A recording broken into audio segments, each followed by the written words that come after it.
Globetrotters. Pep Guardiola saying that next season will be back. What's been interesting is a story that's been developing over the last 24 hours is that Pep Guardiola could be leaving Manchester City at the end of next season.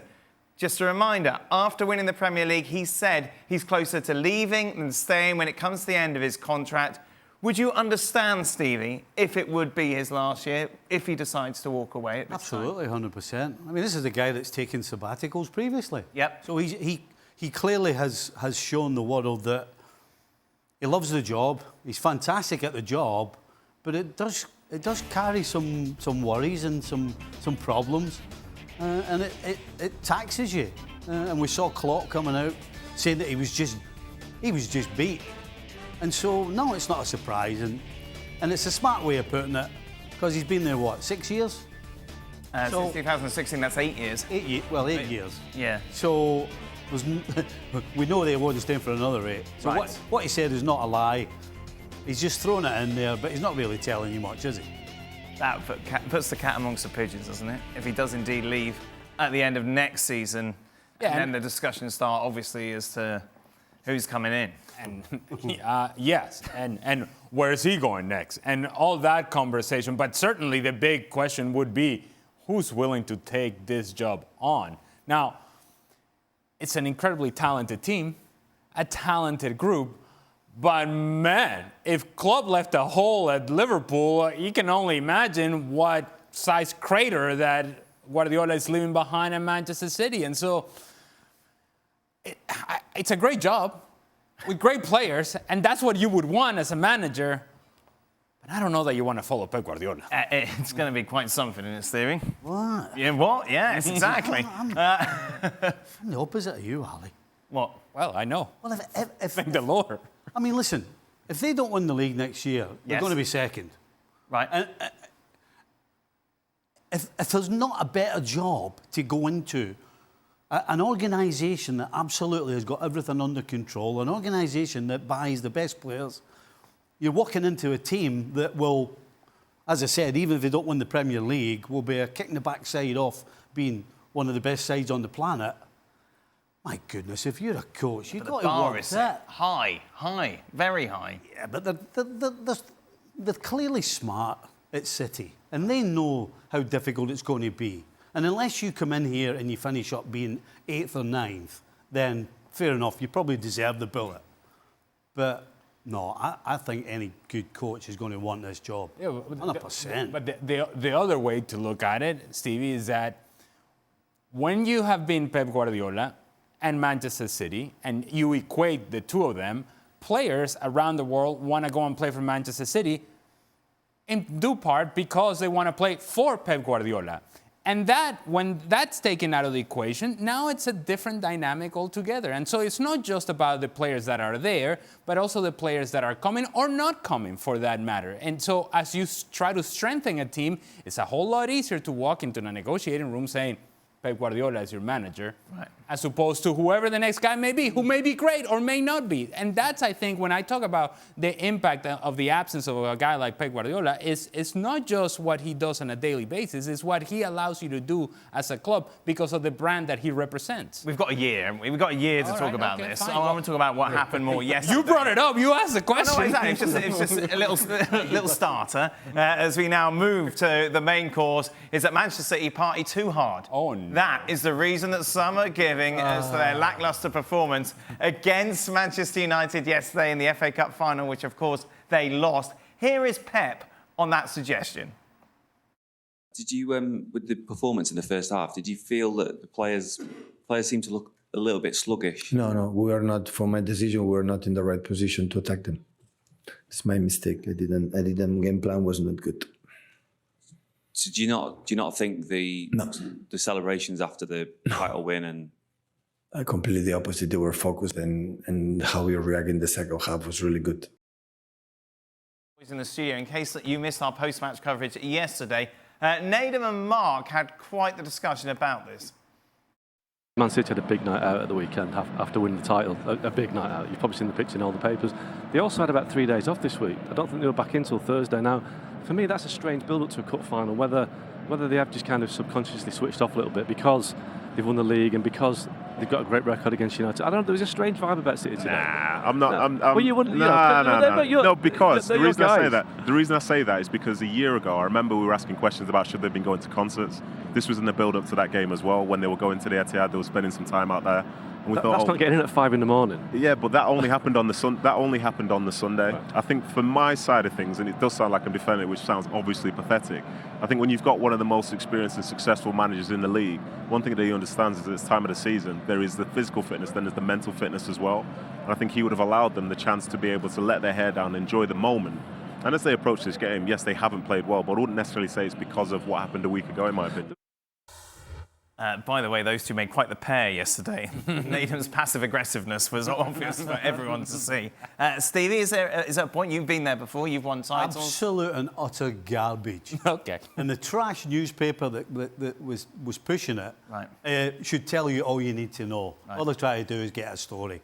Listen, the problem I would have would be the 3 days off. That's the problem I would have. I was in a similar position. We played a cup final against Wimbledon. We were as big a favourites as Man City were to beat Man United. And we got beat 1-0. And ever since then, we've all been trying to figure out why we couldn't beat this team. Because we had no legs.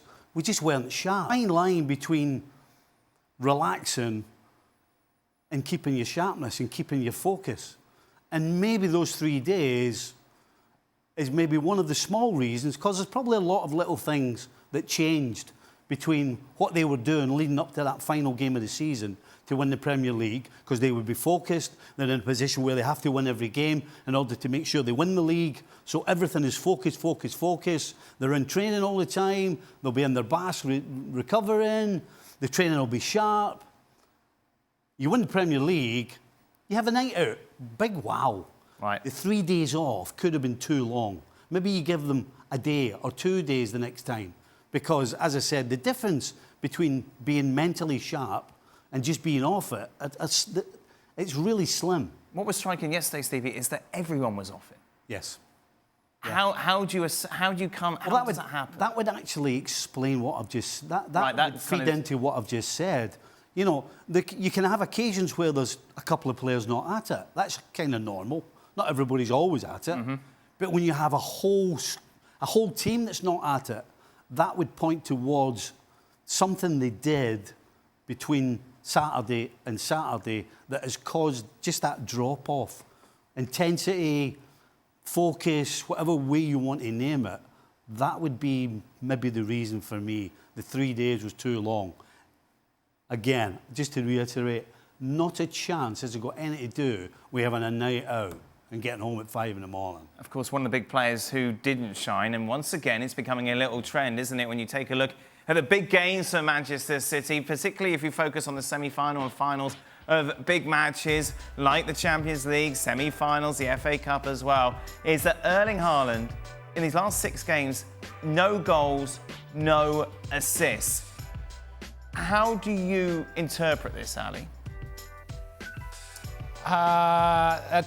It's difficult because I think if you just take yesterday's game against Manchester United, what was, in my opinion, most disappointing is the fact that he was getting bullied by a guy who's half his size, in Lisandro Martinez, and that in itself, I would take it as a personal mission. If I'm Erling Haaland with his size and a guy who's half my size is trying to buddy me up, get off me. And he has that sort of strength, and I just don't quite understand why that happens. But that only explains one game. When it becomes a trend of big games, a couple of things here. Doesn't seem to get enough opportunities in those big games. So maybe that has to do with the players around him in Manchester City and the fact these are more difficult games, and so therefore the chances are not quite there. But his level of activity seems to drop in some of these games, maybe because of the frustration that he's not getting the touches that he wants when he wants them. And his level of activity drops. And when it drops, he's nowhere to be seen and nowhere to be found. And this team is not one that is suited to just whip balls into the box, which I have begged for years. Hey, every so often, whip a ball in. But they were putting balls in yesterday, weren't they? And they just didn't seem to be falling right to him. He didn't seem to be attacking them in the manner. Hold on. When were they whipping balls in? Yesterday, there were quite a few crosses that went in, and they just seemed to be cleared easily. that he wasn't where you would expected him to be? Well, those balls were balls that were put in when they shouldn't have been. Right. There's a difference between a winger or a wide player putting a ball in. Right. It's going to give anybody, never mind Erling Haaland, an opportunity.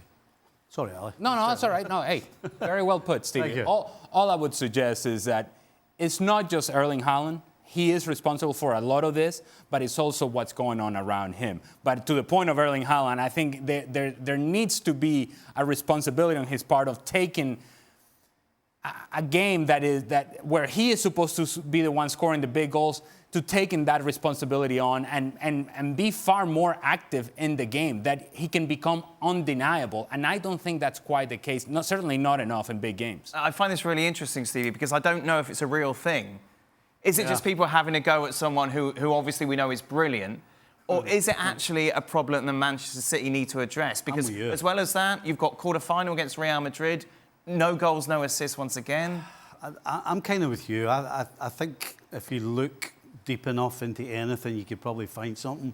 I think the interesting thing is, you look at the XG in all of those games, there's only one game where he actually had an opportunity that XG is saying that he should have scored. Yeah.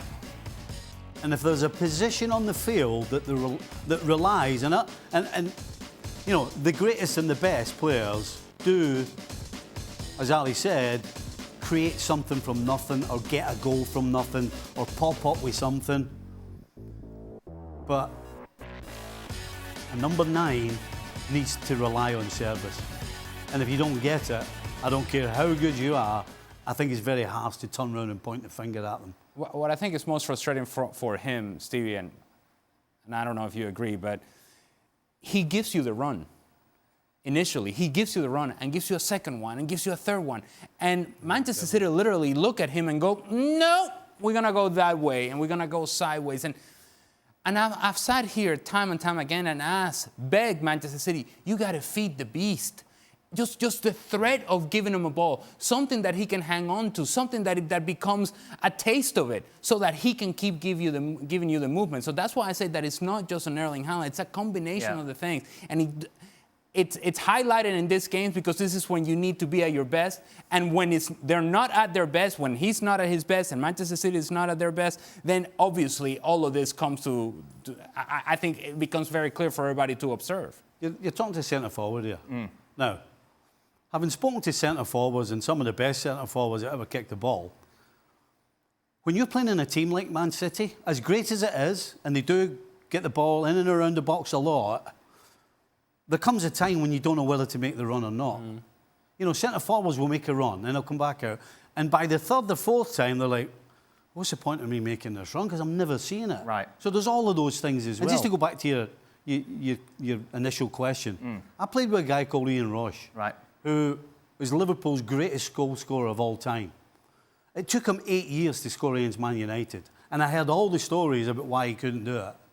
Sometimes things like this just happen. And right now, that's where I am in this camp. Listen, if you ask me in 5-6 years, and he's played another 10 finals in the same thing, then I might start coming round to he's the problem.